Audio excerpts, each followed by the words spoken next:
In a world where most people watch movies and then forget about them, these brave heroes join forces to watch them again and then talk about them. Join them in their epic journey as they go back in time, a decade and beyond, to revisit and break down films from a vast array of genres.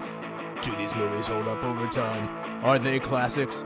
Find out on Retro Movie Roundtable. Starring your hosts, Brian Fry, Chad Robinson, Dustin Melbardis, Lizzie Haynes, and Russell Guest. Coming now to headphones in your ears. Welcome all you lords, ladies, and knights to the Retro Movie Roundtable. Welcome to the show where we watch movies and then talk about them. I'm your host, Russell Guest, and joining me today is my good friend and co-host, Mr. Dustin Melbardis from deep in the heart of Texas. How you doing, sir? Hey, Russ. I'm doing very good. Excited tonight. So from the deep southernmost part of our country, we're going to go up north. Yeah. We're going to go across the border into Canada. We're going to go to first-time guest from HunterWick Productions. Very special guest here, William Hunter. How you doing, sir? I'm doing really well. Thanks so much for having me. Yeah. Now, William, tell us more about your efforts on YouTube and with HunterWick Productions. Right. Yeah. So I run a podcast called the HunterWick Slow Burn with a friend of mine. We also have a video version that we post to YouTube. And the podcast and the channel deals mostly with pop culture. In fact, I think it's only pop culture stuff. So we talk about movies and TV and things like that. And important stuff. Yeah, exactly. The really important stuff in life. What we like to do is really take a close look at a film, really take it apart and examine all the different moving parts of it. And as an example, our last movie that we covered was actually the entire Jaws franchise. Wow. There's varying degrees of quality throughout that franchise. I was just going to say, we really run the gamut of film quality because we get to exalt in Steven Spielberg's original, and then we get to rip apart Jaws 3D, which is 3D is the worst. Terrible film. It's so bad. You know, The Revenge of Jaws sometimes gets brought up on a regular basis as like terrible movie, but I'm just like, we cannot let Jaws 3D off the hook. So I'm so glad you said it that way because it is much worse. That's what we say in the video too, is like even worse than Jaws 4, which is saying a lot. Yeah, for sure. Now, I've only seen it in 2D, so I didn't see it in the theater as one should properly see it. So, I mean, you know, maybe that third dimension would put it over the top. Maybe, or maybe not. It's pretty bad. Well, it's also good that you're willing to razz it because people, once you get an audience fan base, you know, your fan, they don't want to hear you pretend to say nice things. They want to hear your real feelings on it. So that sounds awesome. Also, it has no Walken in it. So one Christopher Walken, I mean, that's a half-star bump for any movie. Right. So, all right. That movie's not great, but you know it is great. The HunterWick Productions, so definitely check William out there. So what video game would you want to see made into a movie? This is in the theme of today's movie, William. Right. Well, I always used to say to this question, I'd say I really like to see a Borderlands movie. And then they went and made one. So it's coming out this year, I think, Borderlands. Oh, cool. Directed by Eli Roth, I think, directing it. So like the guy that did, you know, Hostel. And he's doing a Borderlands movie. But I can't say that anymore because they're going to make one. So I'm going to say a game that I'm playing a lot right now, which is Helldivers 2. I don't know if you guys are video game. I'm familiar with it. Games. Yeah, extremely popular right now. Yeah, it's extremely popular, and one of the reasons why it is extremely popular is because it's got this crazy. The game is like it's already baked in that how to make a great movie because the game itself is like a cross between Starship Troopers and the Republican Space Rangers segments of GTA. And it's like over the top. It's super jingoistic. It's like American exceptionalism just taken to its like the nth degree, right? And it's like I say, it's like Starship Troopers. They're all gung ho. It's a fascist world that it takes place in, and they're like bringing democracy to all these planets to get rid of the bugs are one enemy and the automatons or robots are the other. And it's got this great sensibility that I think would make it'd be a really good excuse to remake Starship Troopers without actually remaking Starship Troopers, because to me that's sacrilege, because Starship Troopers is such a great film, but making a Helldivers one, you're kind of covering that same area, and then you can do your own thing, and it's just it falls into that genre. Exactly. Yeah. Dustin, how about you? Great question. Any of the BioShock games would be great. Down in Rapture underneath the water, or the BioShock Infinite with the flying sort of Southern American exceptionalism type city in the sky would be fantastic. I thought Gears of War would be great. They would make an epic action movie. They just made a Fallout TV show. They made a Twisted Metal TV show. I probably won't watch those. I love the Witcher. They made a TV show about that. They're coming for all the games. And I believe the last year was that Last of Us. They're coming for them all. But if I had to pick one, it would be the BioShock series. And the thing is, like American Horror Story, those have common themes throughout like a season or 2 seasons. But like you could do separate movies with the same protagonist, for instance. But it's an idea, and I love those games. Yeah, all right. They're really super atmospheric. I don't know if you're like me, but one thing I've really come to appreciate with films and video games is the world building. It's become more and more important that it takes place in a world that I like, and then you have characters and plots and all that. But world building is super important, and it's a great world that they build in BioShock. Like that's the big advantage of it. Yeah, and with video game fandoms do a great job of latching on to if something catches their eye, and it may not have a lot of screen time, but they want to know more about it. And video games give you the opportunity to, pick up books or pieces of parchment or data pads to read more about the lore. So a movie, honestly, they're doing the right decision by making TV shows out of a lot of this stuff. I almost said Shadows of the Empire because it's a great game and a story that I just adding more to the Star Wars trilogy area of time. But I mean, I'll tell you what I couldn't get my head off of. I've always wanted a Zelda movie. So that would be like a well done Zelda movie would be a blast. Yeah, it really would. Would you want your protagonist? Would you want Link to talk in this movie? I think so. Yeah. You kind of have to. Yeah. Well, I guess they did it with Mario, right? Where they have him talk. Yeah, I don't think that's sacrilege. I mean, it's going to be a pretty slim movie if they don't. So, I mean, otherwise you're just going to have a fairy that follows you going, hey, listen. That's not the movie I think we want. So, I mean, yeah. But what is the movie we want to talk about today, Dustin? From 1982, Tron. All right, this has the dude, Jeff Bridges, a young Jeff Bridges in here, Bruce Boxleitner, David Warner, Cindy Morgan, and Barnard Hughes. This comes out in 1982, as you mentioned. It's budgeted for $17 million. Decent amount of money. It gets $33 million domestically.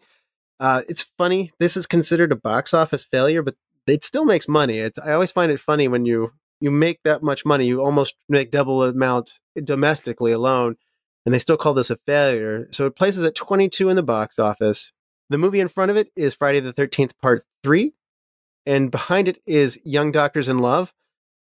The number 1 movie that year was E.T. the Extraterrestrial. Check out our episode 41 on that.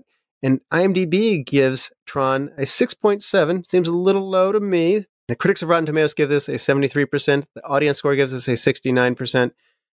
The Academy Awards nominee for Best Costume Design and Best Sound, but it's disqualified for the Best Visual Effects category because the Academy felt like using computer animation was cheating. So it seems so funny Bogus. here now. It's I know. dumb. It's the dumbest Bogus. thing. It's in the history of the Academy Awards. It might be the dumbest thing they've ever done.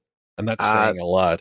I think they picked Annie Hall over Star Wars, which was pretty dumb. But I mean, True. You're right. I mean, I think you're working, William, on like a top 10 dumbest things the Oscars ever did, and I think this is definitely one of them. So Yeah, Like cheating. Already making special effects is kind of cheating. Like, did they build a giant Death Star? Did they build, like, no, it's models. It's only a model, as they said in Holy Grail. So, like, cheating. That's so stupid. And every level, that's kind of dumb. it is. The BAFTAs, at least, say best special effects. So the British, It's cheerio. more sensible. Much so more. it's not sensible cheating people. if you're British, but if you're American, that is against the rules. So we weren't having it here in our puritanical society. So that's why we got kicked out of Europe. They said, "You're too uptight. Go across the sea." It's our steroids era of nominees. So it gets a Saturn Award winner for Best Costumes. Again, you'd think it'd come with more Saturns, to be honest with you. It gets nominated for Best Science Fiction Film and Best Animated Film. In 2008, AFI's Top 10 Science Fiction Movies, this was nominated. It didn't make the top 10, but it was nominated. So originally, this was released in 1982. It had an abysmal box office return. Again, I keep reading hyperbolic language on this one, and the dollars don't seem to agree. You have to remember, sorry to interrupt, but you have to remember that when they make a film, the promotion budget for it is about half the budget equals half the amount that they did to produce it, right? Okay. So, and then I would say Tron was even higher because they hyped the hell out of Tron in 1982. I don't have the global numbers. But that was just the domestic number. So I still think I'm pretty sure. How much? About 50 million global. 50. Okay. So I mean, this happened with Solo, a Star Wars story. Like everyone kept saying it was a terrible like box office return. If you look at it, its ranking in the box office is not too shabby. It made a decent, healthy margin. Why do we call these movies failures? We need to stop that. When you make a movie and it loses a ton of money, that's when you have a failure in my book. So. Anyway. For me, it must be kind of like the expectations thing. Like if you're a Clippers fan, or it's like you bring in high free agents, or your expectations are really high, and it's championship or bust. Yeah, making the conference finals is incredible, but you don't win it all, and it's a lost season. Sometimes I think we see that even from our directors' mouthpieces. We've heard it before. We expect this to be incredible, and a 13th in the box office isn't good enough for us. I think that's right. I mean, there can only be one ET. In 1982, and this was, E.T. was E.T. This was Tron, though, but Tron's cool. So, I mean, anyway, it was re-released again in 83, trying to get more money out of it, and it had even worse results. So, I haven't seen too many movies say, like, if you didn't like it before, try it again. So, it's no 2001 where that had a whole new life. With the stoners, right? Hey, let's get high and watch this film. The ultimate trip. They actually use it as the tagline. I'm just thinking of other movies that bombed in the box office or something like that, and they said, "Let's do this again." It's like if you didn't like Jennifer Lopez and Ben Affleck and Geely, then you're going to really enjoy them this year. Heaven's Gate. Go and see it. It's like before Morbius was a meme, Tron was. Exactly. Exactly. The video games that came off of this provided to be a tremendous hit. So again, Disney merchandises very well, and they get money off of this one. But they said, due to its poor box office return, they had another live-action movie called The Black Hole from 1979. Disney Studios kind of didn't do any live-action films for quite some time after this one. All of this makes me sad because I think some of these ratings and stuff seem low for me, and maybe we'll get into this today. I'm showing my hand here a little bit. William, I like this movie. I'd seen it before. How about you? Is this your first time with one? Are you familiar with this one before? It is not the first time. I've seen it lots and lots of times. All right. So tell us, what was your first time with it? When did you get to it? What was your history with it? And what's it like coming back to it today? Right. Well, I saw it in the theater back in 1982 when it came out. I remember even back then I sort of saw that it wasn't a great film, at least to me. Like, there's, not the best film I'd ever seen. Rewatching it again, just recently in the lead up to this podcast, like, I kind of felt the same way. I like Tron because it kind of takes me back to that time. So it's like, going to the arcade and playing, Space Invaders and the Asteroids and Scramble, and then Tron itself when it came out as an arcade game. So it's like, it takes me right back to that time period. So it's like almost like a time machine for me. And do you feel like it's aging well? Like, obviously, you're hearing some mixed reviews here. What do you think it holds for us here in 2024? Yeah, it definitely does not hold up. It's like any kind of visual effects heavy film. Is it definitely, as the years go on, the technology to make films increases and improves, then movies like Tron, I think, fall by the wayside because it just the movie itself, really its biggest draw was that it was visually like nothing you'd ever seen before, and we've seen it all now before. So and there isn't a lot there to keep you engaged after the special effects. So I think over time, it definitely loses a lot of its steam. Okay. Now, Dustin, how about you? What's your history with Tron?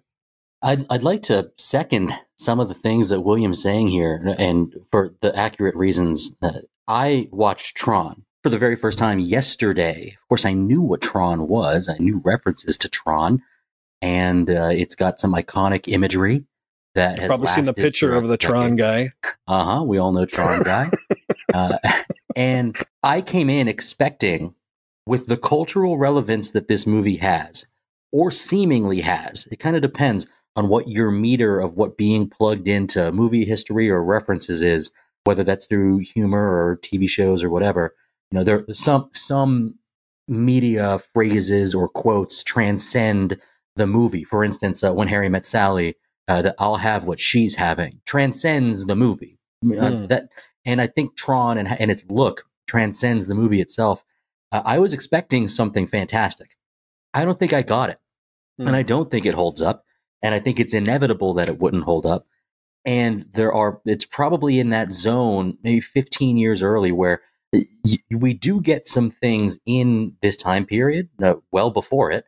And definitely in as we get into the mid 90s, where things that do rely a lot more on CGI or things that are special effects become something that yes, we can tell it's dated, but it's not dated in that ooh, this is painfully old seeming. And so it kind of missed that. That all being said, there is a little bit to what William said about nostalgia. This does kind of put you in this neon dream. I did not see this in theaters when I was a kid, but it takes you back to a time when I could see people getting very excited about this movie. I think I would have been someone that's very excited about this movie. The flesh of it, the plot of it, the acting of it, I think these things leave me wanting. But as a whole, I'll try to rate it and talk about it as more than just the sum of its parts. Okay. I got this way late. So what happened was I thought this one was for an older audience. When in reality, you can watch this at a very young age. It's got a PG rating. I could have enjoyed this at a much younger age. So I blame maybe my parents at the video store for not identifying this as a for kids movie. Maybe the cover just looked like it was more serious content. Don't know about that. But when I finally got to it, I was all the way in college. So this was many, many years later. And it had gone through what Dustin said. In the 90s, Tron became goofy. I think it was laughed at. Though these bad effects. Look at this money for nothing video kind of animation. And maybe I went through the age when I probably wouldn't have liked it very much either in my teenage years. So by the time I got to it, as a college student, I was watching it going science fiction concept-wise. They did a few things I actually love in this one, and we'll talk more about that later. And I was able to appreciate how this was done with all the backlight animation and everything that was done in here. Nothing looks like Tron before it, and nothing's quite like Tron after it. So I don't think that it's irrelevant from that standpoint. It's a visual experience unlike anything else. And even when you get to it today, yes, some of the polygon animation at moments with vehicles may not be as good, but what we get with the actual people, the suits, the animation style, I think it's incredibly good. I think it's really dazzling as far as all that goes. And I'm surprised it's made in the 80s. So again, I am aesthetically judging this movie and saying that this is better than necessarily some of the writing per se. As you mentioned, some of its parts might not be there, but it's so good at doing something, and it's so unique in that regard that I do really enjoy this movie, and I've come back to it. It's on my top 100 science fiction list, and I'm a fan of this movie, so I guess I will be the apologist for it throughout the night. So I think it's important. I like the way that you said this, because I'm a guy that likes to put positive spin on things. It's so good at doing something. Now, what that something is, they should have put that on the. They should have put that on the poster. Yeah, it's good at something. Is, I'll probably need y'all's help to figure out once we get past the ad break. It's okay. This isn't Michael Jordan necessarily for Disney Studios, but it's Steve Kerr, and Steve Kerr makes a lot of 3-pointers. So I mean, you need, it's really good, at being visually stunning. So is what it's something is, to be more specific, Dustin. So Okay. I think visually it is so strong in that department that it can compensate for some other shortcomings necessarily. Plus, it's fun. So Mhm. it didn't get too It's super fun. serious, so that its fun tone can also afford some of these bad graphics to the point where, yes, the graphics might seem bad today, but we have characters who are playing computer programs. That's fun.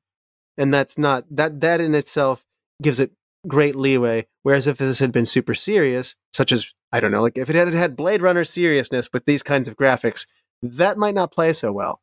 But Right. we're having fun.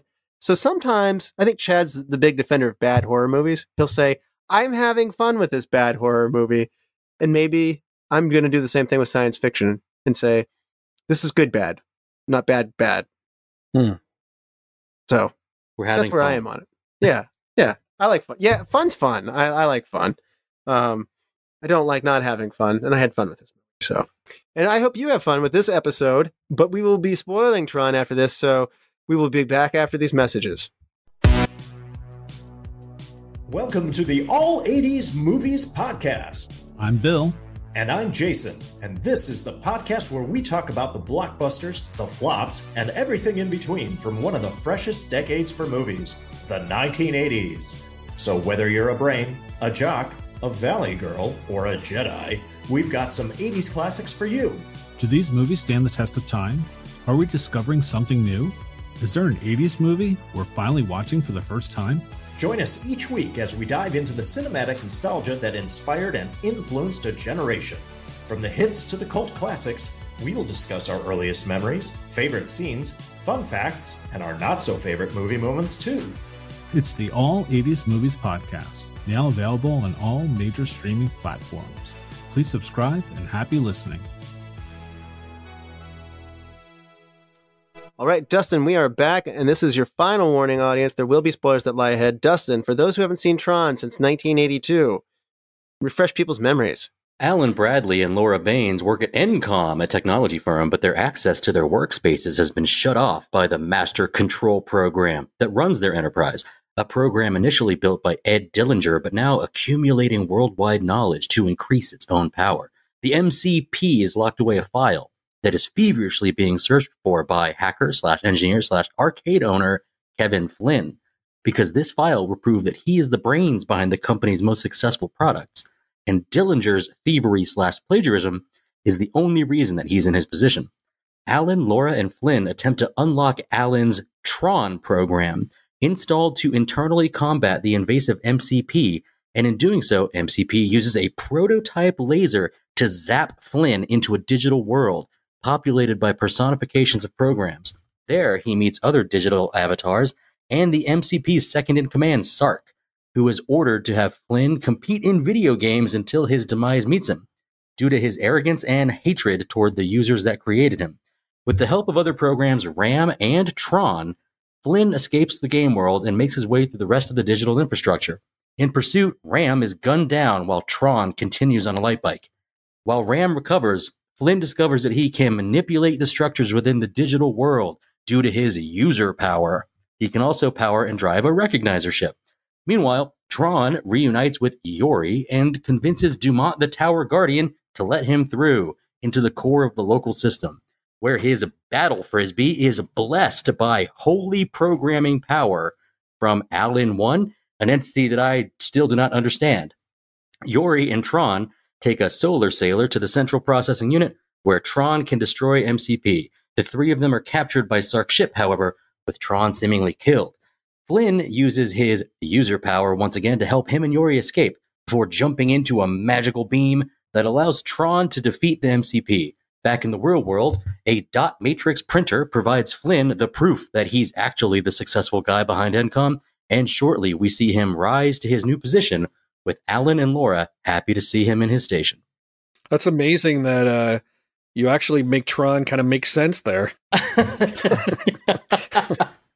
That may have been one of the harder summaries I've ever written. And I was toying around with the idea of writing one that was only about 20 seconds long. so that I could have you two explain the movie back to me. But I tried my best with that. Yeah. No, I mean, one of the things that we're doing here, we're going into the video game. I love how in the Never Ending Story, we enter a story as the reader, as somebody who's a user. And this one, we're entering a video game. This is a concept we go back to. This is something a lot of other literature and media are going to do going forward. To my knowledge, this is the first time we go into a video game. This is Jumanji, way before, the remake Jumanji ever did that. And South Park has done this, and so many Family Guy and other people have done this. So, I mean, it's a foundational piece of pop culture here. I mean, the big premise, is this fun for you? I don't know that Tron, it's funny because visually they create a world, but I don't know if I'd call it really good world building because there's so many questions. There's a lot of things aren't filled out for the audience, right? Like there's a visual world with neon and bright lights, but what is it? Like, why are all these programs getting gathered together? And what is a program, in relation to its user? Like, there's a super lot of questions. Like, I think one of the reasons the movie failed was that it couldn't make that connection for the audience. But like, couldn't hold their hand and sort of bring them into this crazy premise. Like with any science fiction film, like it's super incredible that you have a world that makes sense and that within that world you do kind of crazy science fiction-y things, but you have to have a bedrock that the I was going to say user, that the user can actually hang on to, and I don't think they do that in Tron. Okay. They give you some hints. They give you almost enough. Maybe that's being generous. Yeah, it just misses. It just misses. You're right. And you get shown a trailer. You get shown this fantastical neon world, and it is fun, as we described before the break. And why exactly that world exists the way it does? These personifications of programs, an actuary program that is now an ultimate frisbee warrior. These are things that are unexplained. And sometimes you have to be like, it's okay that we don't know why this guy is destined to toss a ball up on the ceiling and have it slam down and destroy the ring around another guy.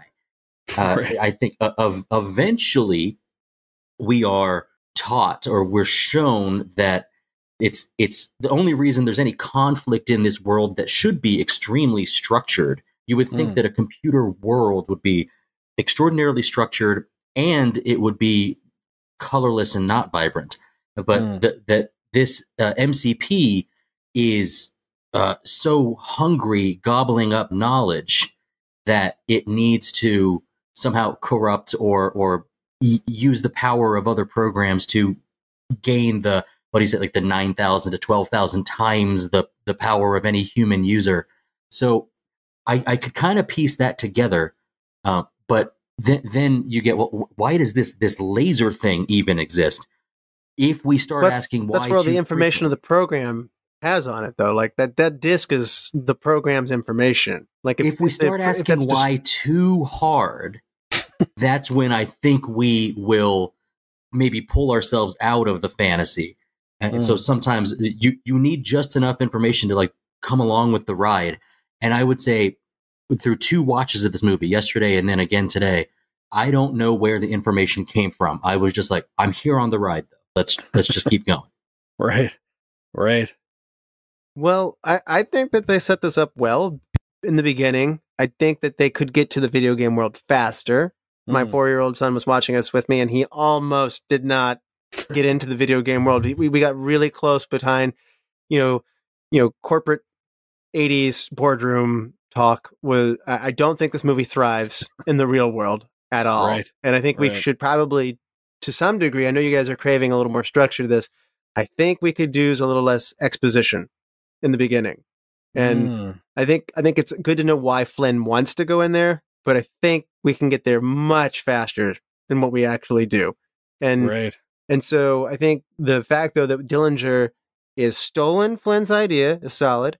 That he's a phony and he's somebody who steps on everybody else. He's a slimy corporate villain. We get a good villain quickly, and his creation has gone out of control. It's now not snooping around and stealing information from other companies and doing unethical business practices, which is 100% what he designed it and wants to use it for, because that's what he does. He's a slimy guy who wants to steal stuff.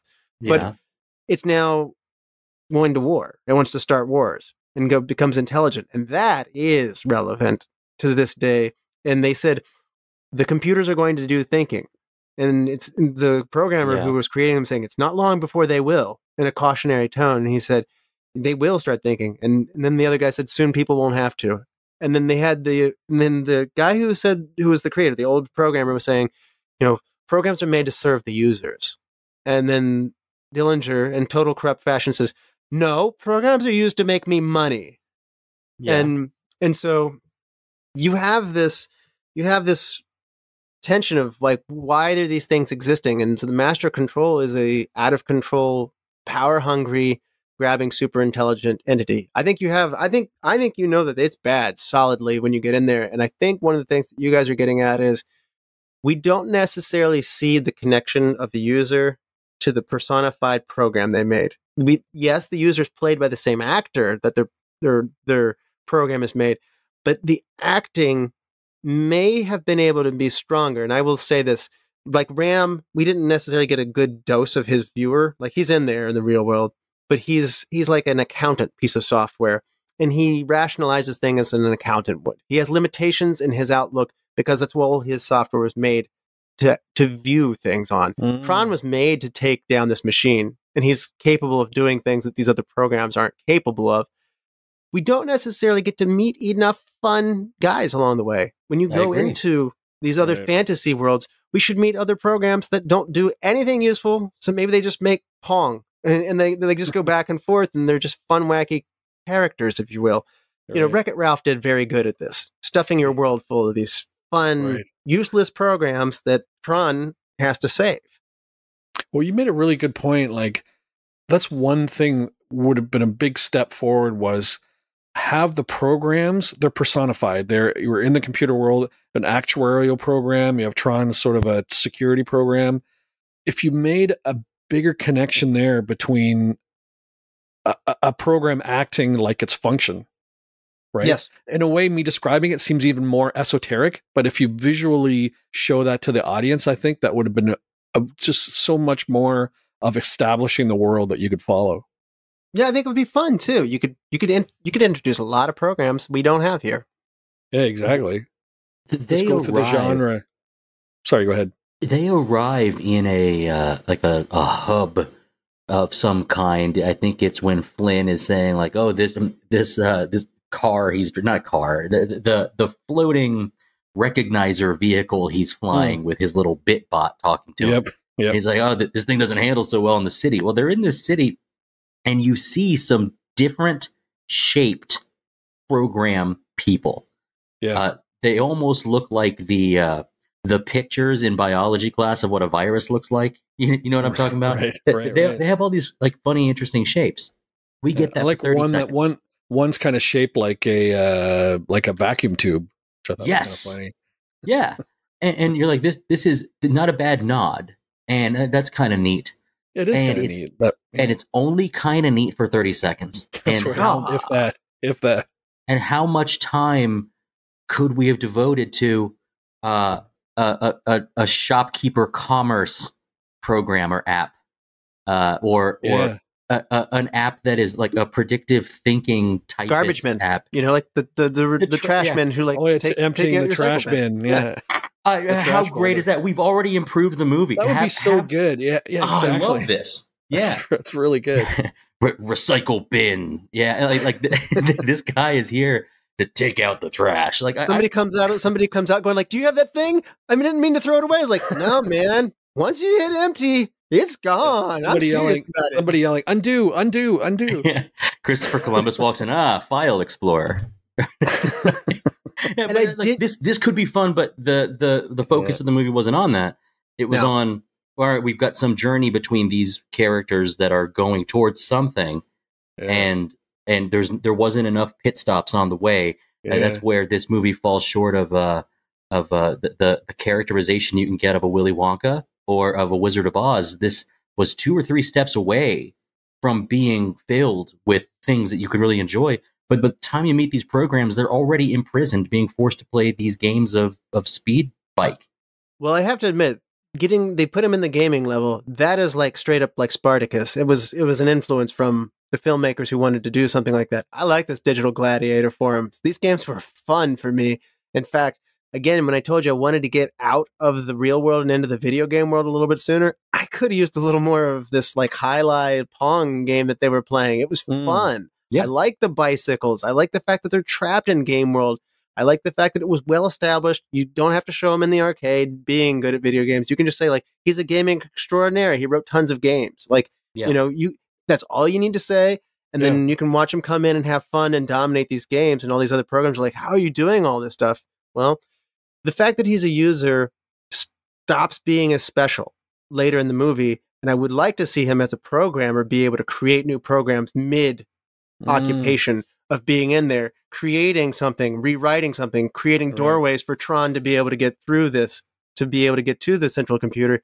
Initially, he's a real threat to them because he comes in, he can think not only in one way, but his human mind is more advanced than a program is and can think on lots of different levels.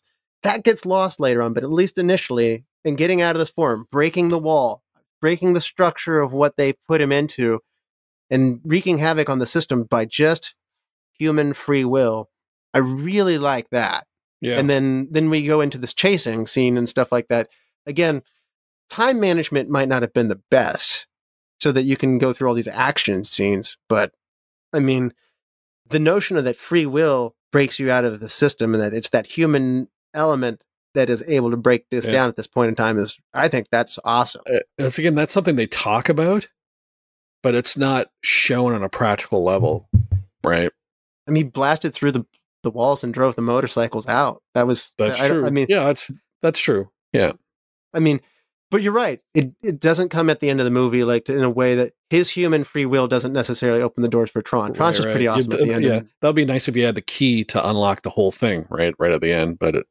But Tron has that. He's been given that information from Alan. It comes close, like he dives down into the master computer himself, Flynn does, but it's unclear what the significance of that is. Right. He hasn't necessarily sacrificed himself for that.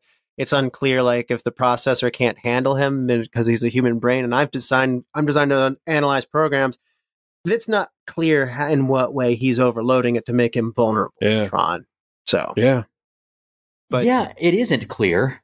And I think when I did a little bit of reading, I watched one 25-minute YouTube criticism of this movie, and they mentioned that there's like a religious aspect to this, and I think it can't be ignored.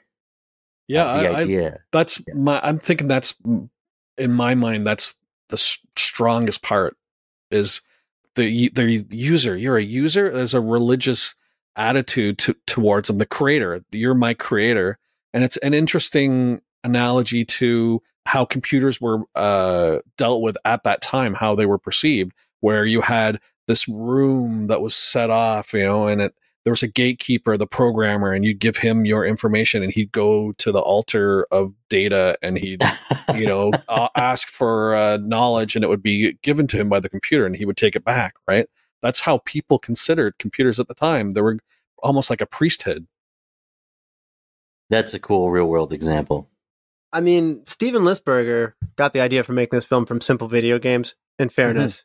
And so there's not a lot of depth in the basing. He goes to work for a mini computer company at night making like little punch cards. And so as an executive, like as a producer, he tried to get the studio picked up from place to place, but he ends up working with Bonnie McBird. And then the two of them actually enlist computer pioneer Alan Kay. So they get a consultant who did understand where computers were at this point in time to kind of structure how programs think. And at least at this point in time, this is the way that computer logic is working according to, this is early in the computing world, but this logic system, this infrastructure in this world and the way that these characters behave in theory were based on how they perceive them. We all perceive computers and programs and applications running, at least as a user standpoint, on our side. I'm sure if Chad were here, he would say that from a technical side under the hood, it works a little differently than that even. But at least at this point in time, the logic was at least heavily influenced by somebody who did understand computers. Yeah, Alan Kay pretty much developed the concept of the personal computer, right? He worked at Xerox PARC, where they invented everything: the mouse, the desktop metaphor. They developed everything there at Xerox PARC, and it was like early 70s they did that. And Alan Kay ran the department, so like he is just, you couldn't, they went to the source when they hired him. I mean, touchscreen desk-sized computers that are touchscreen are in this. You have briefcase computers, which are laptops, basically, before they're laptops. Yeah. There is futurism that is really good in here that could be overlooked, and I personally do have fun going back in here and saying, like, wow, this is forward thinking. Yeah, sometimes James Bond invents a gadget that's so absolutely outdone by your iPhone later, but it's set in the world that it's set in, and you quickly become immersed in 1982. So as a viewer, I wasn't alive quite in 1982, but it's not much of a leap for me to get in 1982 mode as a viewer and say, all right, we don't have cell phones. We don't have laptops. That is pretty cool. What they're doing here is very futuristic from the standpoint and the station point that they've planted us in. Yeah, it's not much of a leap either for me to go into what Star Wars is. But Star Wars gives you something that this doesn't. And this might have... Okay, Star Wars gives you a lot. I was going to say, it's a lot of things. Adorable droids, cute, creative aliens, different stunning landscapes. But there is something... Yeah, there metal is something bikinis. it gives you right at the beginning, which is a crawl that tells you, read this and now you're ready. And I think maybe Tron could have given you, read this and now you're ready. Escape from New York, read this and now you're ready. Here's some info. We're ready to go. Outside of Star Wars, I usually hate that. I hate movies I have to read when they start, but one thing that it's funny you mentioned. How do you feel about Lord of the Rings where someone reads it to you? Is that any better for you? That's good. Okay. Christopher Lee. Really good. That'd be amazing. But it's funny you mentioned that about a crawl, because one thing I noticed this time watching Tron is, so it starts off, like you mentioned, it's in an arcade and they kind of zoom in on the screen of the arcade and then they go into this world and then this they introduce the MCP and Sark, played again by David Warner, who plays Dillinger in the real world. And they have an interaction. And now we have to go back to the real world. So what do? They have a cut to Jeff Bridges. He's at a computer, and they have the title put on that says, "Meanwhile, in the real world." That's it. I mean, that's all you get as a link between what is one and what is the other, right? Visually, of course, it looks completely different. But it's like, now in the real world, that's as much as they bother to like make that connection. And it just typifies to me what the problem is. The thing about the real world isn't that immediately where we see he's got a little program driving a tank around being pursued. And so I'm thinking, is this just a game? Yeah. You don't know that there's any stakes attached to this yet. Yeah. Exactly. I will say the way that he is communicating to his program actually drew me in right away. Yeah. Like, this is exactly what you're for. You're the best at it. No more thinking. Just go. And it's like, this is Exactly. pretty neat, actually. And then we do, I just think, get a little convoluted. I strangely enough, the way the conversation has gone has led me to really like go into some of my notes that I had taken for later in the show. But I actually think that I agree we spend a little too much time in the real world before we get into the Tron world. Yep. Side note, I've mentioned before that sometimes the name of a movie after you watch it can seem incorrect. For some reason, Tron as the name of this movie, when I think what I'm wanting to do is root for Flynn because I know he's a real world guy, and it kind of threw me off a bit. But we spend a little too much time in the real world, and then we spend the entirety of the rest of the movie in the Tron world. I was thinking in my head, would I like to go back and forth? I'd like to see some more real world stakes throughout the movie, as opposed to big chunk and then bigger chunk. Yeah. But Yeah. I'm not here to re-edit the movie. It's just that there are certain things where once we're in there, I don't think we care about Alan or Laura at all anymore. It's all about Tron and Yori, which is even still not enough time to develop that they have a relationship, that they even know one another. Where the name of the movie is Tron. Are we even rooting for this guy? Tron, I think you care about. Yuri comes in later, and I do think that's pushed in there a little harder. So I'll agree with that one more. When we lose Ram, we care though. Right. I did. Yep. Do you want Peter O'Toole in here as Dillinger? He and Sark, same character. He was very interested in this and wanted to do this. Yep. And during a meeting with Lisberger in the Beverly Wilshire Hotel, Peter O'Toole jumped up and down on the furniture, declaring, "I can do this! I want Tron to be on my tombstone next to Lawrence of Arabia. I can do this!" And now when Peter O'Toole wants this that bad, I don't know how he just doesn't get it. But maybe they didn't want to pay him, and that's no knock on David Warner. Warner. But great actor. Warner's good, by the way. But do you want Peter O'Toole in here? Yeah, funny thing about Peter O'Toole is they actually signed him for Sark. He agreed. I don't know if they signed him, but he agreed to do Sark. And they went he goes to Disney so they could show him what's going on. And he's like, "Oh, where are you building the tanks? Where are you building the motorcycles?" And they told him that was all going to be computer graphics. And then he walked. That's what I've heard. Okay. I can see that.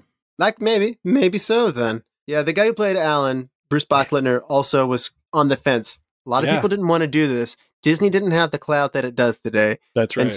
And so that it wasn't until they said, like, Jeff Bridges is doing this, and he liked Jeff Bridges as an actor and said, "Oh, all right, I'll do this." But to your point, a lot of people passed on this, not wanting to do this. One thing they used a lot was Lisberger, and then his producer was Don Kushner. One thing they had to do was they had a room at Disney, a big room with white walls, and they filled it with concept art and little shorts they had done. The art's cool, by the way. And they brought had to bring everybody in, including Boxleitner, and explain it to them and show them kind of what the movie was going to look like. And with Boxleitner, I'm pretty sure it's like their exuberance about how excited they were they're going to bring this world to life. It just rubbed off on the people they talked to. Jeff Bridges was hooked right away. But I mean, he's they put video games around on stage and stuff like that, and he was that's cool. Yeah, exactly. He was into the video games. He was into the high tech things. Just exactly everything. I can see this working. Yeah. So he was on board quickly, but not everybody else was. I mean, I did think it was interesting. Several actresses were tested and were scared away because the wardrobe that they wear are very much like tight, like white long johns with black lines painted on them when they actually shoot this. Yeah. And, a lot of the ladies didn't necessarily want to be, in theory, put on display as that. I don't think that it is necessarily too exploitive on that. It seems pretty PG when it's all processed in the end. That's a pretty thankless role, Yori and Laura. Like, she's more in the real world, but it's a thankless role. Like, you're not doing anything. But I think in the real world, the fact that you have a female playing a computer programmer, definitely of some use and skill in this time period is cool. So Cindy Morgan gets the job. We saw her in Caddyshack, by the way. I never made that connection. So this is Lacey Underall from Caddyshack coming here. So Debbie Harry from Blondie was considered. That would be amazing. That'd be so much of a better choice. I don't know if we can get a program version of Debbie in the computer world singing, and for some part of her program, give me a Debbie Harry Blondie number in the middle of this. Exactly. Maybe they have a bar like they do in Legacy, right? The sequel to Tron. I don't know if we're going to get into that or not, but they had it's called the End of Line Club in Legacy, and they could have had her singing. That would have been perfect. She could be the Jessica Rabbit of the computer world or whatever. Like, I mean, and Debbie would certainly be perfect for that. So, she's otherworldly in herself, right? She is. And that's no knock on Cindy Morgan. It's just she's not Debbie Harry. Yeah, exactly. So, do you like the visionary nature of what Lisberger's doing here? We have to talk about, do you like the neon stuff? I mean, I think we think of the 80s as being a time of neon stuff, but this captured what I think Star Wars definitely popularized with the lightsaber and the backlighting thing, but we had only seen a little bit. It was either lightning or a static object or like a box that was magical in a movie or something like that. This movie turned it up to 11. They just went all in. Do you like that glowing neon world that we're in? I do. Unfortunately, it's part of the film that makes it kind of dated to me because that backlit glowing effect is like seems so 70s to me. But the funny thing is, it's an interesting, even though that part of it, the glowy neon stuff makes it look futuristic, at least you're in a computer. I really like how it's an analogy for like electrons and light, right? Like it's interesting because it's representing that, but then it's a very analog part of the film, right? It's real light. It's light that's shining through animation cells, and it moves and feels. It glows. It kind of pulses like real light, and I kind of like that. Even though it's funny, it's representing electronic part of it, and then you have the CGI part, which is very artificial, right? Although the CGI, I think, in Tron is great. It almost holds up, right? Like it. Maybe that's not true, but it kind of looks good.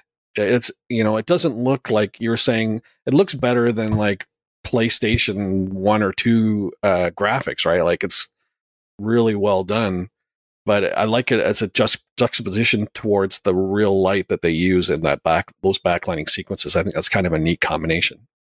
I don't want to open the sequel talk too much, but compared to like Tron Legacy, which is a lot more monochromatic in the world and stuff like that. Tron Legacy has the ability to move very quickly and gets a lot of the physics that are very exciting, into movies.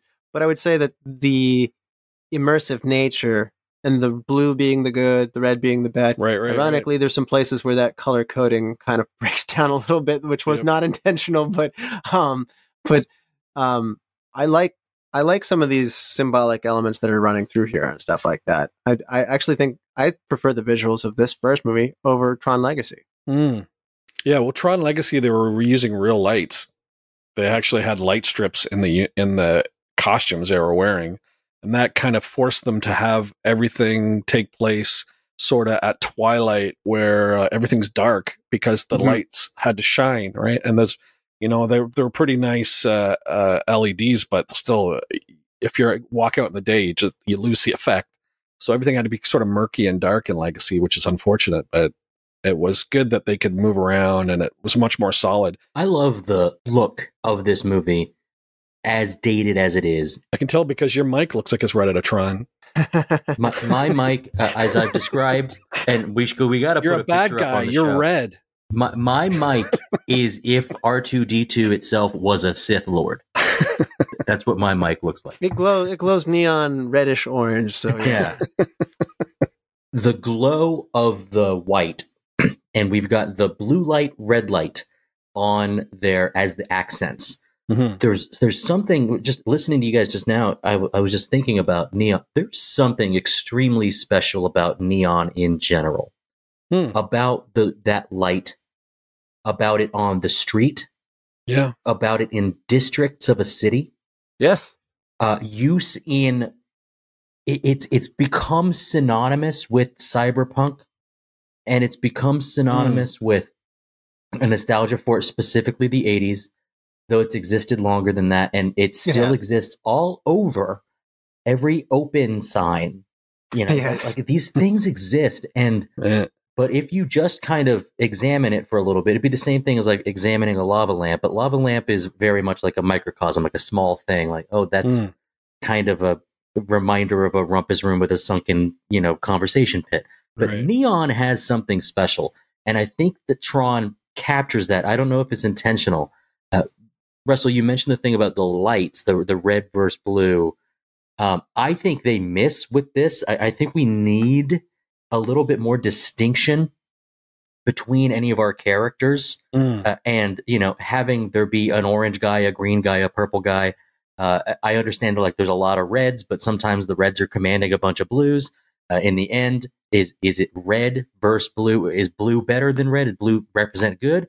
Is purple good as a mixture of the two? Is that, are we trying to reach some confluence? I think just the amount of color we have and the style of it is something that I haven't watched the sequels. I'm not sure if I would, but if I knew they were filmed in this style that made it look retro, it's like we've used the concept of using black and white as a tool to go back to remind you of something that makes a movie feel older. If a movie were filmed in this way, where there's multiple filters of the backlighting made things look like that, I would dig it. We would all dig it in a music video. We would all dig it in homage. But I think that this kind of style choice is the sole thing I believe that I'll think about. It won't be the music, it won't be the plot, it won't be the characterization, it won't be the development. It'll be, this movie has a look to it. And I will give it its kudos for that. Yeah. I mean, when he gets sucked into the computer, the way that his body turns into a grid and then disintegrates and is reassembled and stuff like that, that's cool too. I think there's a lot of, again, we talked about the highlight game being a really cool moment. The motorcycle stuff was a little bit polyagonal, stuff that's going on there. The water looks amazing when they get this like water source that's the energy that feeds the programs. Yes, but what the heck is it, and why? Because why is it just in an open hole? This power is just in a hole. Yeah, they are all so excited to have it. Oh my gosh, it's so good from the source. Yeah. What is it? Were they starving? Yeah, it'd be better if it was a pipe that was leaking, right? And that makes a little bit more sense, right? It's like the water looks so cool, though. Sure, yeah. Or maybe like if they have it, then they can jump twice as high, like it's a Super Mario mushroom. Yeah. It just seemed like, what is this? And it, once again, in the middle of something that could be, I think, Russell, you used the word dazzling earlier, and I don't know if I was going to go so far, but in the middle of being in this world, you just say, okay, now they're going to sip from a stream, and it's not explained, and now we're moving on. Sometimes I think it can be pretty jarring. It pulled me out. Like, what just happened? The actors sell it though; they're exuberant, and especially especially Rom. He's like, oh, he grabs his disc and he's like slurping it up. Like, I have fun. Really sell it. Yeah, I love it. I think the design for these unisuits and stuff like that are great. Apparently, Jeff Bridges needed some help. He had too big of a bulge apparently, so they had to work on. Jeff Bridges was too well endowed for this movie. Right.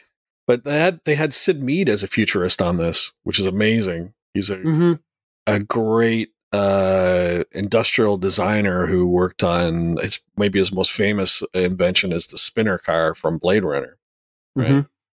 But he's an amazing futurist. So when you have him, things actually look like they make sense, like they could work. Right. And they had conceptual artist Peter Lloyd, who was in here as well. And so, they had different influences coming together. And I think the way it all met together is really cool. I mean, is it as iconic as the Stormtroopers and Darth Vader and these things? No, but to Dustin's point, I really think a lot of that had to do with the characters and the writing and stuff like that. I mean, I don't think the Darth Vader helmet holds the power that it does without the character and the story that comes behind it. It doesn't. So, so to some degree, I actually think that the visuals here are pretty solid and do hold up. I think the wardrobe decisions and all of those decisions, how they produce the backlighting, it's outstanding. Yeah, and pretty much for that whole part where they're in the computer world, they had to pretty much almost animate the entire film every frame, just like you said. And sometimes a frame had 26 layers to it, and they did that to that whole section. The vast majority of the film, they just had to reshoot it. But 75,000 frames, to your point. That's the number of the number of times that they did that. So it's astounding.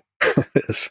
We're talking about a lot of the visuals, but I think the sound of this world is fairly cool too. Definitely. That's a great soundtrack by Wendy Carlos, very iconic theme.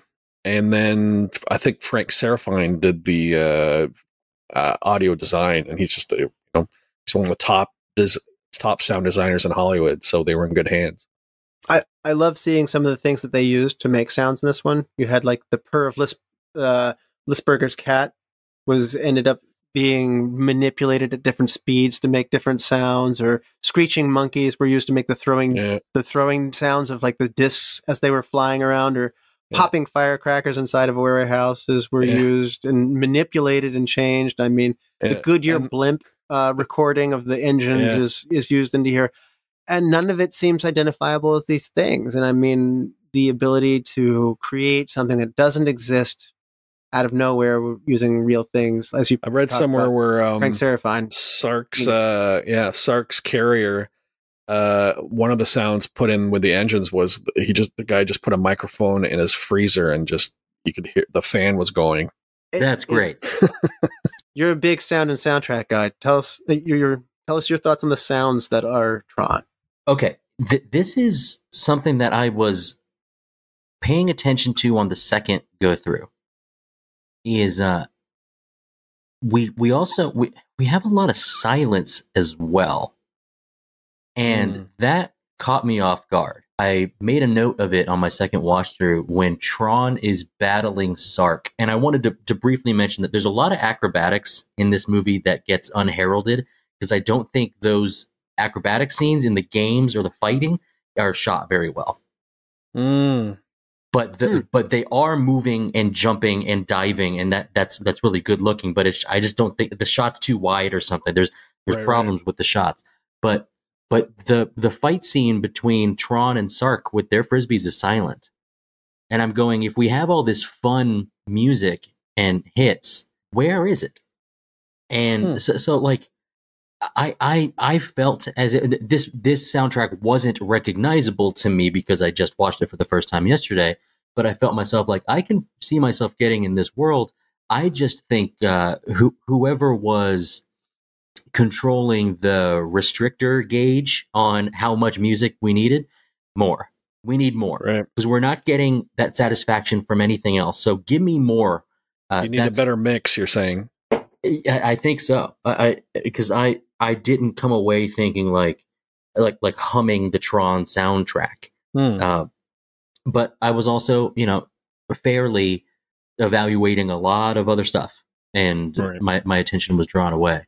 I think we have a lot of action, suspense, and drama to a scale, and I found it pleasant. Just it didn't blow me away. I was looking for more. By the way, I did look it up. The best visual effects category is pretty stiff. Had they not been eliminated for cheating, E.T. is also going up against them. Blade Runner, Poltergeist are nominees that year. So even if Tron weren't disqualified, it is hard to break through. The Thing was 1982. Amazing. Didn't get nominated in this category, but I mean... Oh my God. The Thing, you're telling me The Thing didn't get nominated for effects in 1982? That's wild. These are the awards for 83, nominating exactly. Yeah. Now, I got to say, there was something about that release. This was something I learned in passing, and forgive me for not remembering exactly the source or all the correct numbers, but they initially planned on releasing this movie in holiday 82. And instead, Disney, they had lost all their animators to Don Bluth.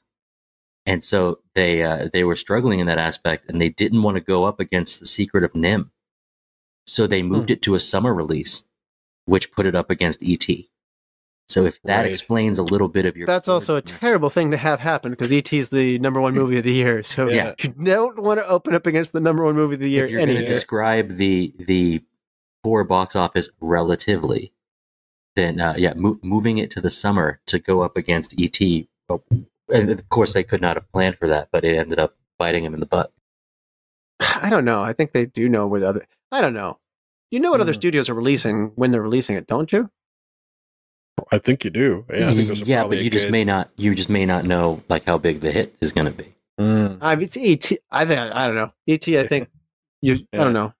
Spielberg sucked up the oxygen for a lot of these films, right? Like, yes. I always say the Thing, and The Thing was a failure. Like, even if you think the numbers, like it cost $10 million and made $15 million or something like that. The Thing.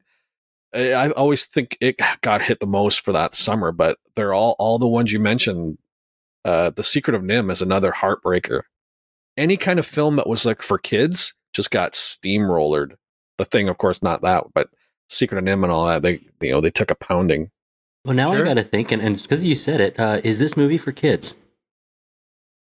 It's too slow. Grant turned it off eventually. And I have to admit, I got it as a college person where some of the ideas were the computer can think for itself, and I'm having fun with the possibilities of this world, and admittedly, maybe some of the unexecuted possibilities of this world, as we've talked about earlier in the show. So I'm not sure the fast-paced action is in a large enough quotient, which again goes back to what I said. More action, get in the video game world sooner, and use those visuals and high-speed stuff. I want more laser shootouts and things like that. So, or flying chases, more X-Wing type battles of trying to get that train across that canyon was kind of fun, but it's a little static. I want more stuff happening around and stuff like that. So, if Tron were he is still in the proportions of just a normal average human man. So if Tron were I guess maybe portrayed maybe by the actor or was carving through legions of these guard programs in a fantastical way. Then get Dolph Lundgren from He-Man over there slashing him down. So this is it's like I keep thinking I'm seeing the idea, but I don't know if I'm seeing it fully. And I was trying to figure out what it was for. Someone shoots a laser beam, and it the guard that it hits, or the thing that it hits, it spins around and like woo woo woo woo woo, and is okay. So is it kids or not? What are we doing? And I did ask myself that so many times. And I'm still trying to be like, okay, just commit. What are we committing to though? I feel like if you're gonna go kids, you need to have like cute companion that Jeff Bridges meets when he first comes in, like in the labyrinth or something like that, or it didn't do it for you. Yes. No. No, that didn't. There do it was for me. so much that could have been a fun little thing. Because hey, now let's get this movie. It has especially from Flynn. Like there's some humor here. There is. Bridges is funny, and no one else is. And so is he the only? And so is he the only fun character? And if Jeff Bridges in this, Ram is funny. Yeah, that's true. Ram is likable. I don't know. I don't remember him being as funny, but Jeff Bridges. We talked about making people feel good to balance their budgets and stuff like that. That made me. Oh yeah, that was good. Yeah. That's not bad. That's okay. That's not bad. But the idea that inexplicably Jeff Bridges Flynn touches a downed guard and his suit neon turns from blue to red. Okay. I don't think he knew he was using his user power yet unexplained. And then he's blending in with the other guards. It's like we've got like maybe 2 minutes of him like kind of hiding behind a wall and like, am I going to join these other guards? And like that, I'm thinking this could be fun, and it stops short. Yeah, it takes. You need a Pee Wee Herman like robot companion, like from Flight of the Navigator, over his shoulders there the whole time. So. Right. It takes Jeff Bridges way too long to figure out what his powers are. Like it's right to the end of the film. Yeah, and that's really frustrating. It's a very frustrating aspect of the movie. Like it takes Neo how long to use it, make things. That's like what you said. Russell. He should be making things. He should be creating stuff out of whole cloth. Yeah, he should be like the Green Lantern, basically. Like, anything I can think of is possible.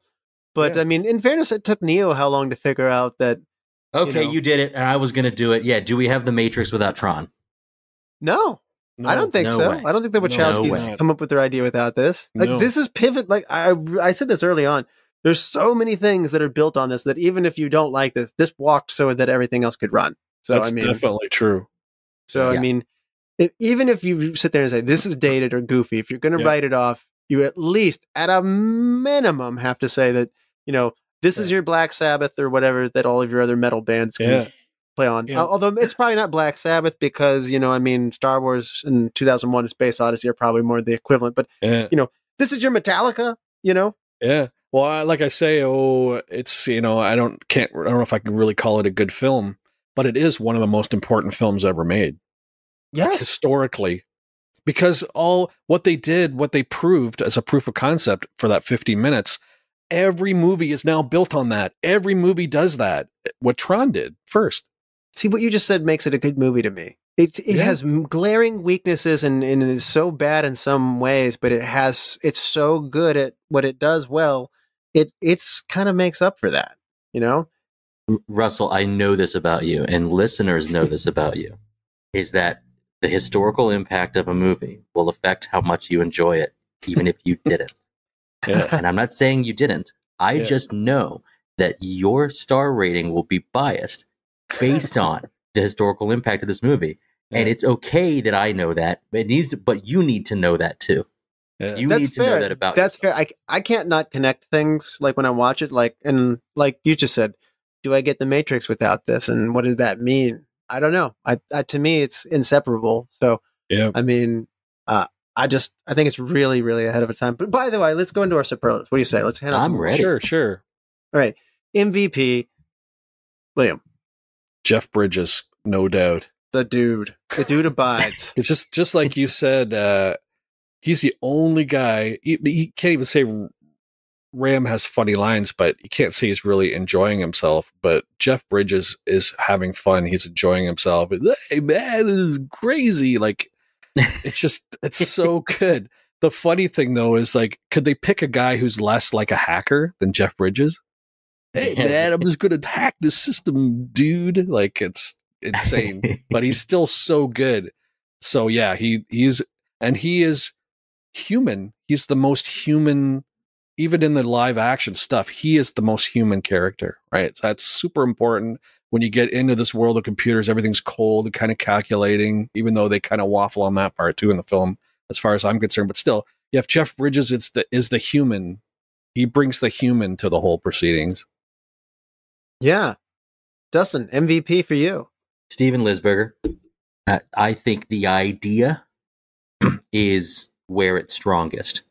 I'll go ahead and admit now, if I hadn't tipped my hand earlier, that I don't know if it executes on its ideas or the completion of those ideas, but having the idea, bringing the idea to life, that is what I think Tron succeeds at. And I've mentioned it before. This isn't always the way I put it, but talking about this movie is, I think, for me, more fun than the movie itself. And that's something very nice to say about this. Yeah, Lisberger's hit for me too, because he came through and pushed forward when no one thought something was possible. He had this idea for using backlight animation for a large scale of the movie. It was ambitious. Nobody else wanted to. He really had to sell the idea. He made a studio. He found things out to do what he needed to do to complete the vision that he was creating. It's incredibly inspiring. So when somebody like Lisberger comes along, he didn't have the George Lucas results, but he definitely had the resolve to push through and to do something that ambitious. And the results are impressive. They might not be as prolific or as well, I think you guys have pointed out there might be some flaws in the writing, but at least the visuals are outstanding, and he's largely responsible for pushing that along. So Lisberger is it for me too. Best supporting, William. I really like David Warner as the bad guy, as Dillinger. I think he's less effective as Sark, because Sark is, unfortunately, it's a nature of the story, like you're saying. Sark is pushed around by the MCP. Dillinger has created the MCP in the real world. The MCP is kind of going out of control. And then when you get into the computer world, the MCP is just taking over, right? And that's happening in the real world too, though. Sark's losing control. That's true. Sorry, I mean Dillinger's losing control over the MCP. Like he's like, I didn't tell you to go into the Russians' defense systems. And he's like, I didn't ask you. Did you get me that Chinese translation chip I asked for? Yeah, turning the eye on the Chinese.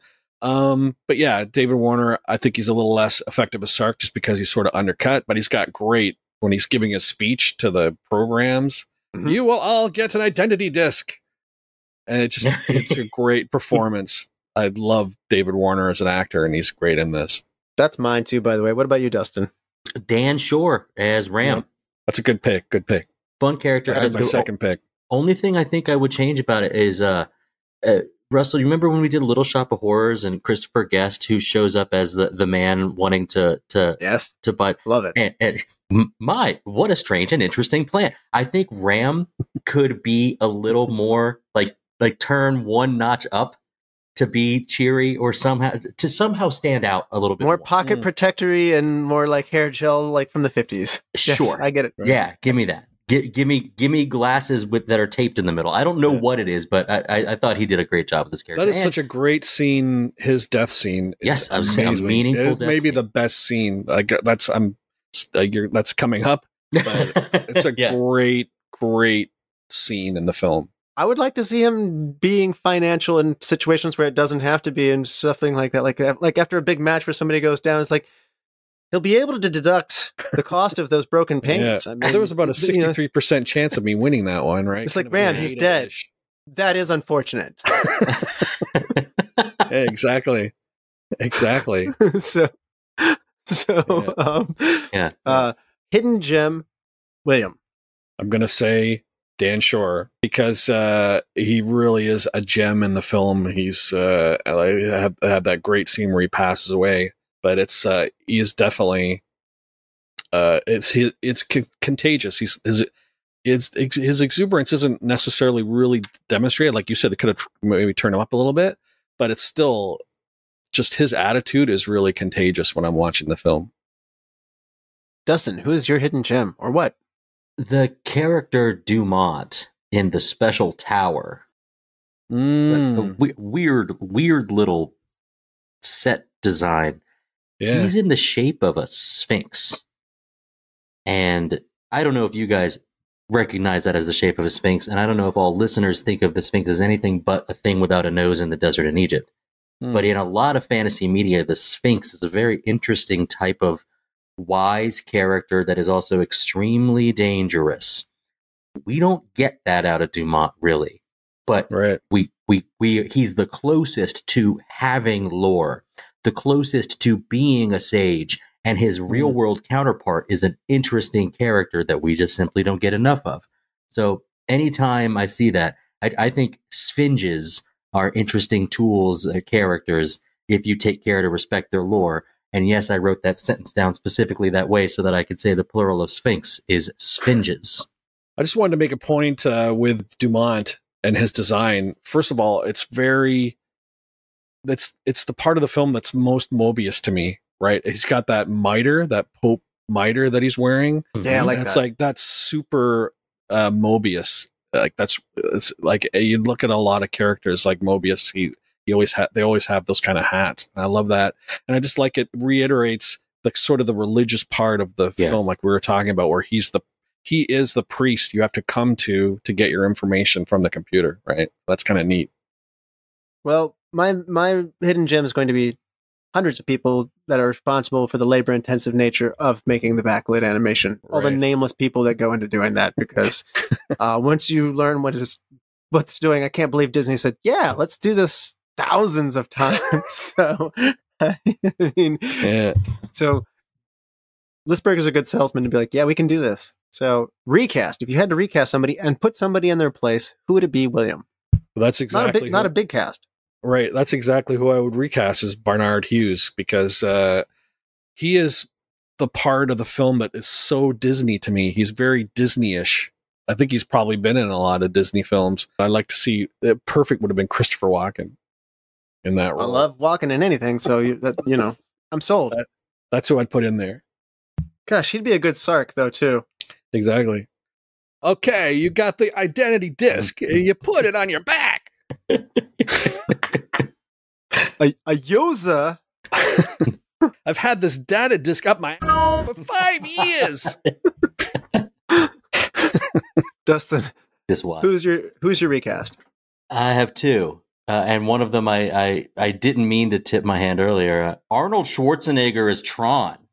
Oh my God! I need my Tron to be a gladiator that is made to destroy, not some guy who's 190 pounds soaking wet. Give me some beef. Give me a strong Tron. And I'll leave it there. My second one was as the voice of MCP. I was thinking like Terrence Stamp.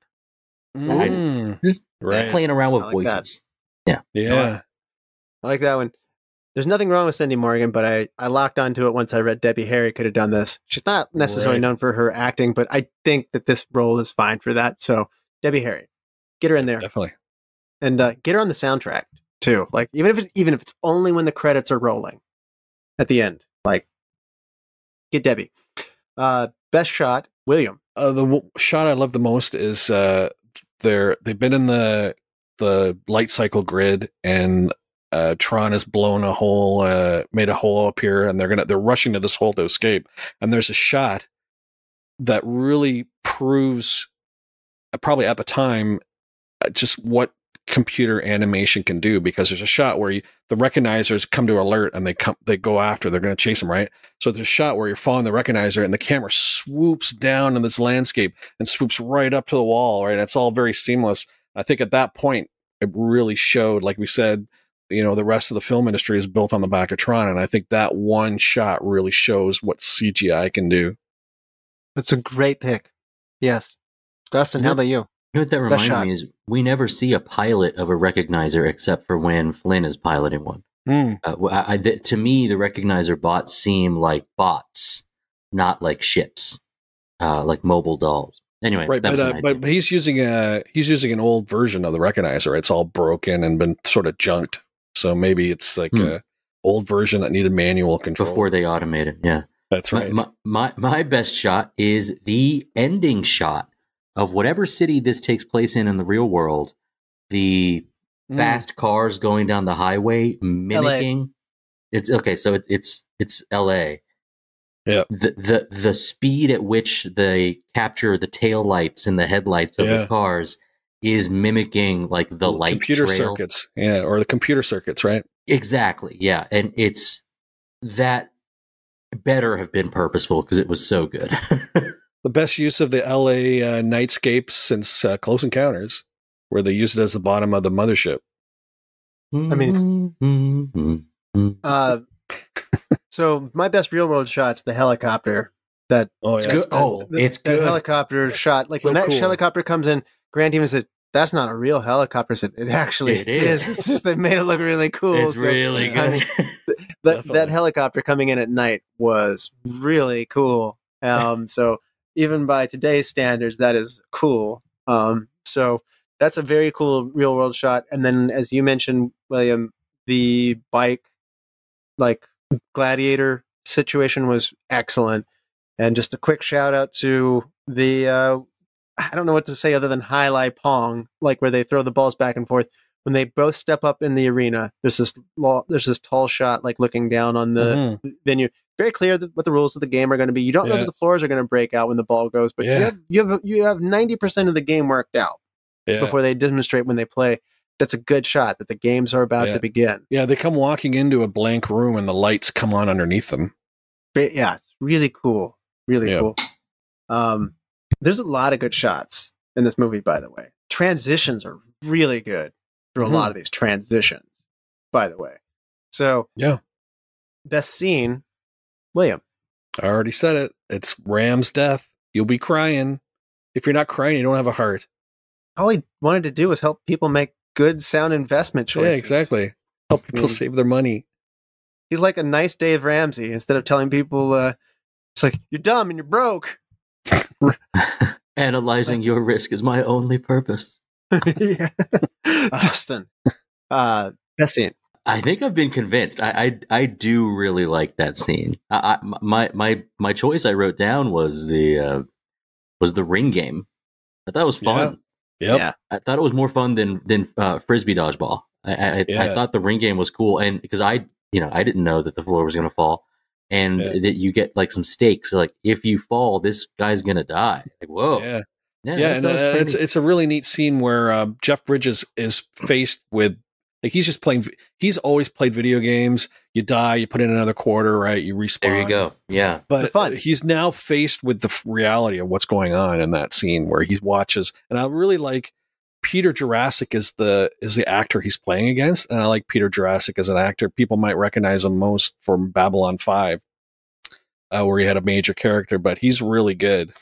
He's good in that. He's got caught. He's this dumpy guy. He's another actuarial program, I think, some other financial program, but he's got a lot of swagger, right? It's a total Maximus from Gladiator move too. Like when he throws his sword down, like I'm not going to kill this dude. Like it's like I'm not killing him. Yeah, and then total bad guy thing to do: push the button, break all the planes, and it's just like that. That is a great scene. My best scene is the motorcycle. The idea that these lines, you can't cross them. Again, they didn't sit there and explain all the rules to you. It becomes very clear. They show you that the bikes explode when you cross their stripe, and that when they disappear, the stripe that they left behind them is gone, like the wall that they're creating. And then Jeff Bridges is navigating them with great. He's even smiling in this life and death situation. Yeah. So it's really neat how the bikes form.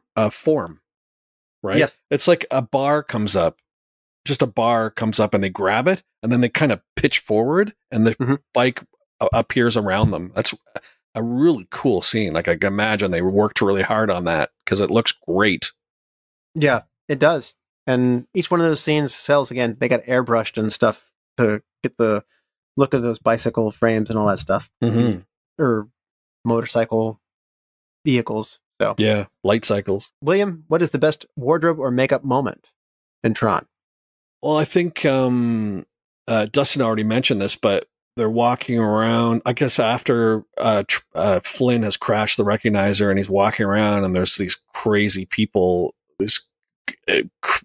crazy people wearing crazy costumes. Like I like the imagination with them and there's sort of an analogy to the computer world, but sort of not. It's kind of neat. Yeah, it's like the closest thing we get to Mos Eisley Cantina. Look at all these other little things. Exactly. Dustin, what is your best wardrobe or makeup moment? The Tron suits have become iconic, and I think they're extremely lame, but I still like them. The same way I like Devo hat, the same way I like bootcut jeans. I don't wear denim unless it has a Red Ribbon Army logo on it, which is a deep cut for only some of our audience. But I think the Tron suits are cool. There's so much that's happened since then, but it's transcended the movie itself. I'm with you, and I'm going to specifically pick out my favorite. I like Dumont.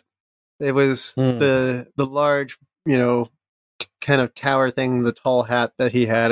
I really thought they went all out for him, so I liked it. All right, change one thing, and only one thing, because I think you've said several things. William, what one thing would you change? I would change the script because it's just so weak. He goes big.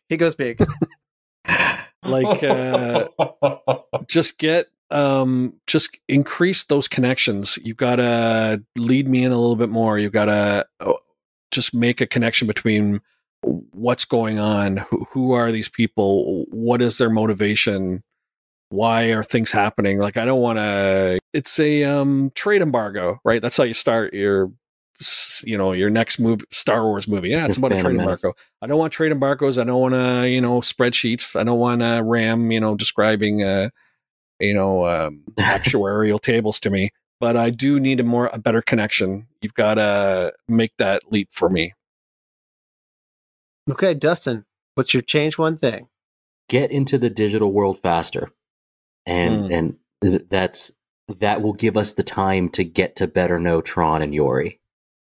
I think we were just a couple of steps away from this being a real fun journey of all three.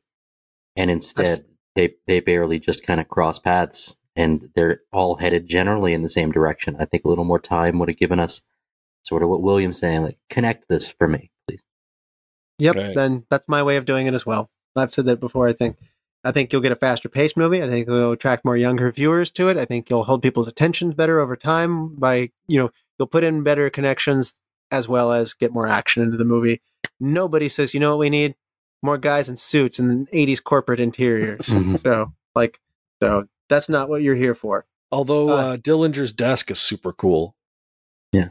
And unless the guys in suits are agents. Screens come on in his desk. I don't think I need any of the arcade scene where we meet Flynn at all. Nah. Right. None. I mean, you want to make an extended version, that's fine. But I would have cut out all of that. So I love how most of the men in the arcade were wearing sport coats. Like this is like we're going out to the arcade, honey. So best quote, not necessarily the highest quotable movie. In fairness, the dialogue doesn't necessarily have lots of like those zingers in it. But William, what's your best quote? Well, it's unfortunate that you name the arcade scene as something you'd cut, because that would actually cut my line too. Because I like Jeff Bridges is playing his game that he created that nobody knows he created, Space Paranoids, which I don't think is a great title for a video game.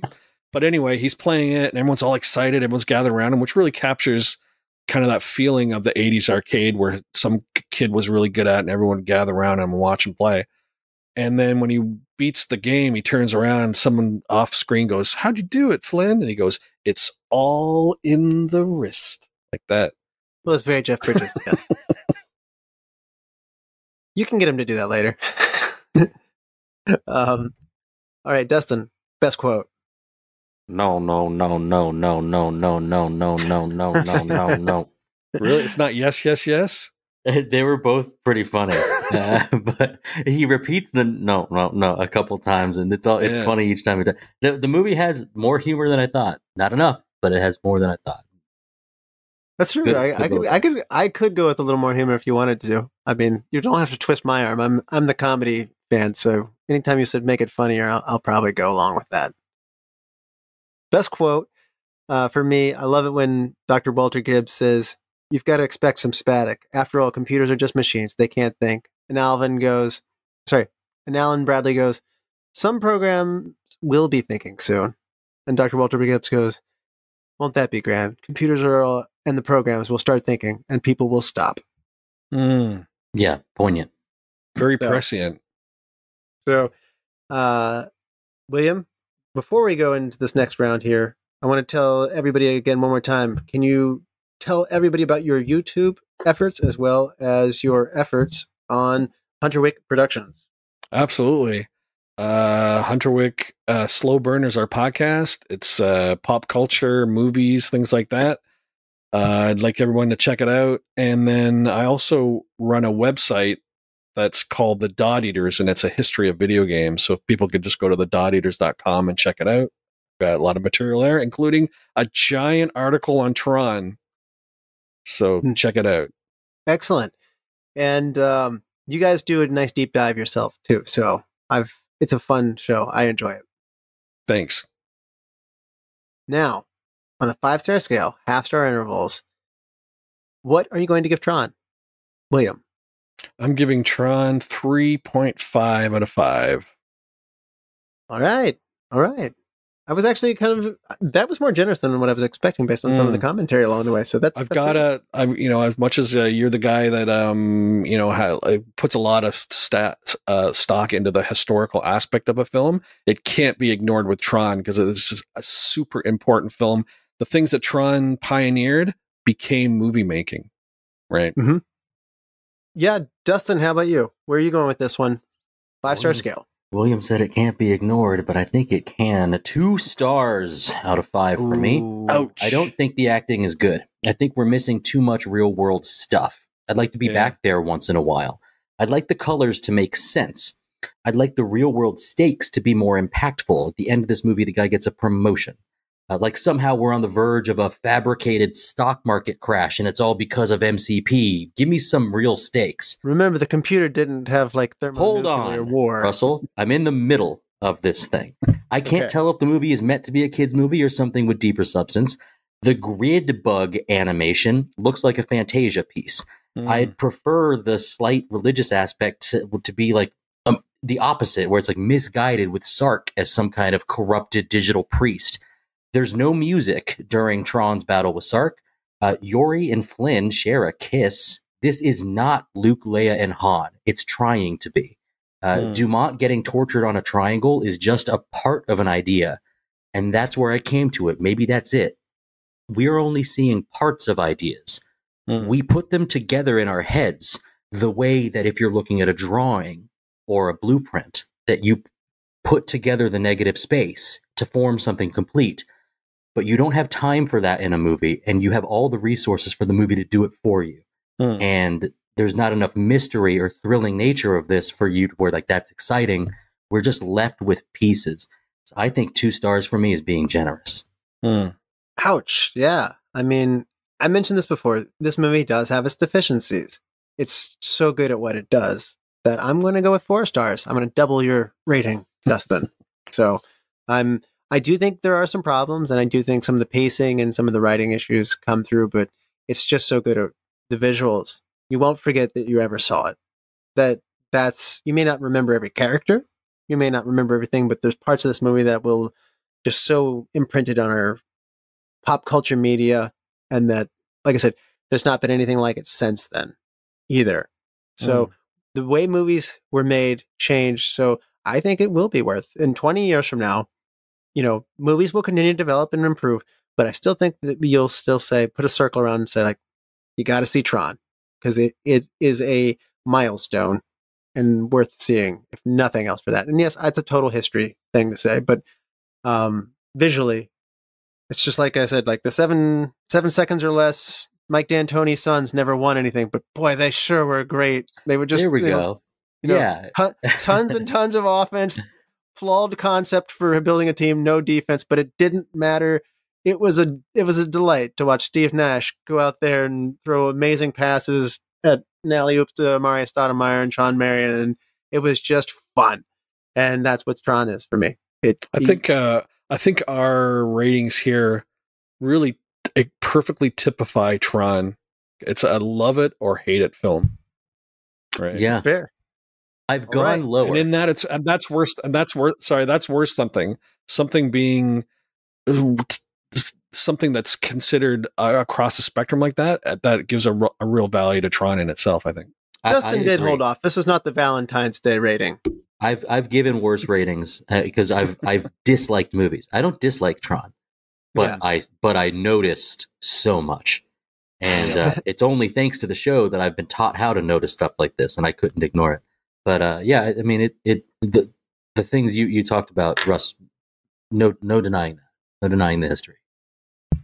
All right, Dustin, do you want to help me pick a movie for next week? You got it. From one 80s classic to another, and let's keep it early in the decade. I got 3 for you right here. Option number 1, Beastmaster from 1982. A sword and sorcery fantasy about a young man's search for revenge. Armed with supernatural powers, the handsome hero and his animal allies wage war against marauding forces. Option number 2, Bachelor Party from 1984. A soon-to-be-married man's friends throw him the ultimate bachelor party. Or option number 3, Real Genius from 1985. An uptight teenage prodigy enters a top engineering college, but feels awkward among the freewheeling students. When a professor aims to turn their laser project into a military weapon, he and his offbeat roommate plot to ruin the plan. What's it going to be? Well, I don't often say this, but you're making me want to stay in the 80s for a lot of these, so I'm going to go with Real Genius. I have not seen this one. I haven't even heard of it before, but I'm such a great film. All right, we got the William stamp of approval. Yes. Yeah. All right, William, thank you so much again. We appreciate you coming on and spending time with us. We loved it. It's really amazing to talk with you guys. It's been a lot of fun, and thanks so much for having me. All Thank right. you. Thank you, all the lords, ladies, and knights of the Retro Movie Roundtable. We invite you to reach out to us. We want to hear from you. So subscribe, rate, and review on Apple Podcasts, Spotify, Google Podcasts, Pandora, wherever you get your podcasts. Subscribe on our YouTube channel. Give us a like on Facebook. Follow us on Instagram and Twitter at @movie_retro. And email us at retromovieroundtable@yahoo.com. Producing and providing this podcast is fun but not free, so we invite you to support the show at our Patreon page, www.patreon.com/retromovieroundtable. All contributions are much appreciated and will go towards making the show better for you, the listeners. As always, thank you for listening. Be good to each other and watch more movies. Dustin? Obviously, you're not a golfer.